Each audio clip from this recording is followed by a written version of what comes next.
Arestado ang 74 na individual na sangkot umano sa pamamahala at pagpapatakbo ng iligal na online raffle sa bayan ng San Vicente, Tarlac. Matapos ang isinagawang operasyon na pinangunahan ng PNP Anti-Cybercrime Group. Nagbabalita dyan si Patrolwoman Mary Grace Artizuela.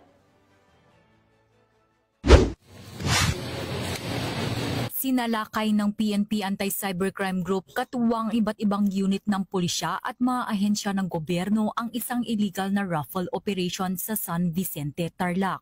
Huli sa akto ang 74 na individual, kabilang ang financier at operator, distributor, administrative staff at ahente na namamahala sa nasabing pasugalan na walang kaukulang permit at dokumento.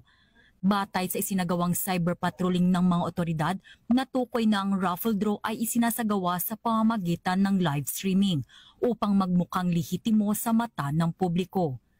Ibinebenta ang bawat raffle ticket sa halagang 20 piso at ang grand prize naman ay aabot umano sa 4.5 milyong piso upang akitin ng publiko na sumali sa nasabing raffle. Ngunit nadiskubre na ang idinideklarang winners ay kasabwat rin ng grupo. Nung kami ay nagsagawa ng verification sa local government units, sa SEC, sa BIR, PAGCOR, DTI, wala po lahat silang any documents that could prove na legit yung ginagawa nila. Sinampahan na ang mga naaresto sa reklamong paglabag sa illegal gambling na may kaugnayan sa Cybercrime Prevention Act.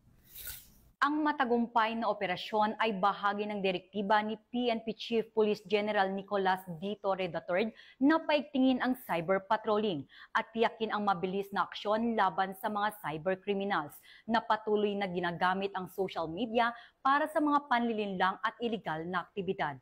Mula dito sa Campo Crame, ako ang inyong PNN correspondent, Patrolwoman Mary Grace Artizuela, nagbabalita para sa Police News Network, alagad ng batas, tagataguyod ng balitang pulis.